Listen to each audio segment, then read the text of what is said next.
હવે વાત વિકસતા ભારતની વિશ્વ ફલક પર કેવી રીતે આગળ વધી રહ્યું છે આપણું ભારત તેની કરીશું વાત।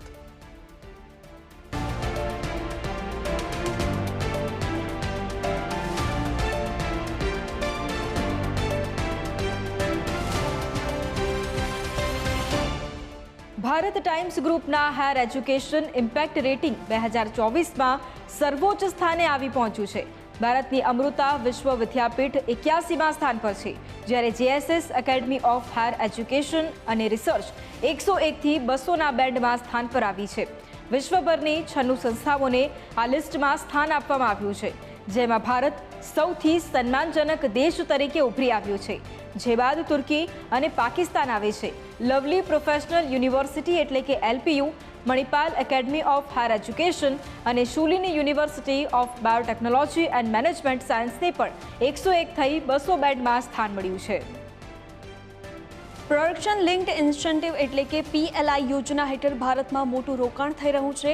હજુ પણ નવું 3 થી 4 લાખ કરોડ રૂપિયાનું રોકાણ ભારતમાં આવશે તેવો અંદાજ ઇકરા દ્વારા જાહેર કરાયો છે। આવનારા 4 વર્ષ માટે આ અનુમાન જાહેર કરવામાં આવ્યું છે। સૌથી વધુ ખાનગી સેક્ટરમાં કેપિટલ એક્સપાન્શન એટલે કે કેપેક્સ થવાની યોજના છે।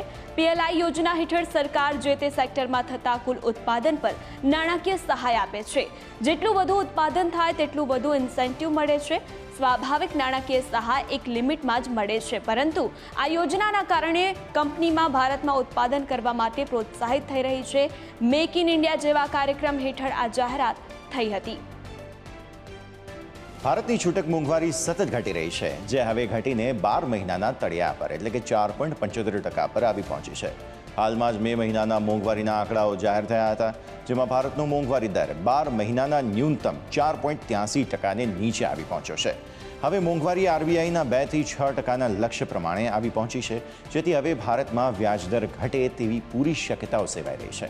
સૌથી વધુ જે પરેશાનીનું કારણ હતું તે હતું ખાદ્ય મોંઘવારી, જેમાં 8.75%થી ઘટીને 8.62%નો આંકડો જોવા મળી રહ્યો છે। ગ્રામીણ વિસ્તારની મોંઘવારી પણ 5.43%થી ઘટીને 5.28% આવી પહોંચી છે, જ્યારે શહેરી વિસ્તારની મોંઘવારી હજુ પણ 4.15% પર સ્થિર છે। ભારતના લોકો સતત જીવન જરૂરી ચીજવસ્તુઓ પાછળ ખર્ચ વધારી રહ્યા છે। પાછલા થોડા સમયથી ગ્રામીણ વિસ્તારોમાં લોકોના ખર્ચમાં સતત કાપ મુકાઈ રહ્યો હતો, જેથી ગ્રામીણ વિસ્તાર આર્થિક વિકાસમાં થોડો પાછળ હતો। હવેના આંકડાઓમાં આ સ્થિતિમાં સુધારો જોવા મળ્યો છે, તો પાછલા એક દશકની સરખામણી હિસાબે આ સુધારો આકર્ષક છે તેવું એસબીઆઈના એક રિપોર્ટમાં સામે આવ્યું છે। તો ખાસ ટ્રાન્સપોર્ટેશનમાં સુધારો આવવાના કારણે ગ્રાહકોની ખરીદીની પેટર્નમાં સુધારો આવ્યો છે। ધનિક અને ગરીબ વર્ગ વચ્ચે રૂપિયા ખર્ચવાની પેટર્નમાં મોટો તફાવત હતો, હવે આ તફાવત પણ ઓછો થયો છે, જે દર્શાવે છે કે લોકો હવે નાણાં ખર્ચ કરતા પહેલા ઓછું વિચારી રહ્યા છે। ભારતના ઇન્ડસ્ટ્રીયલ આઉટપુટ એટલે કે આઈઆઈપીમાં 5%નો ગ્રોથ જોવા મળ્યો છે। એપ્રિલ મહિનાના આઈઆઈપી આંકડાઓ અનુસાર ભારતમાં ખાણ, ખનીજ અને ઉર્જા ક્ષેત્રથી ઉત્પાદનમાં નોંધપાત્ર વધારો જોવા મળ્યો છે। આ વખતે મેન્યુફેક્ચરિંગ સેક્ટરના ગ્રોથમાં ઘટાડો જરૂર નોંધાયો છે, જેના કારણે આ વખતે ગ્રોથ થોડો ઓછો જરૂર થયો છે, પણ એકંદરે હજુ પણ વૈશ્વિક સ્તરે ભારતના ગ્રોથમાં સુધારો જોવા મળી રહ્યો છે।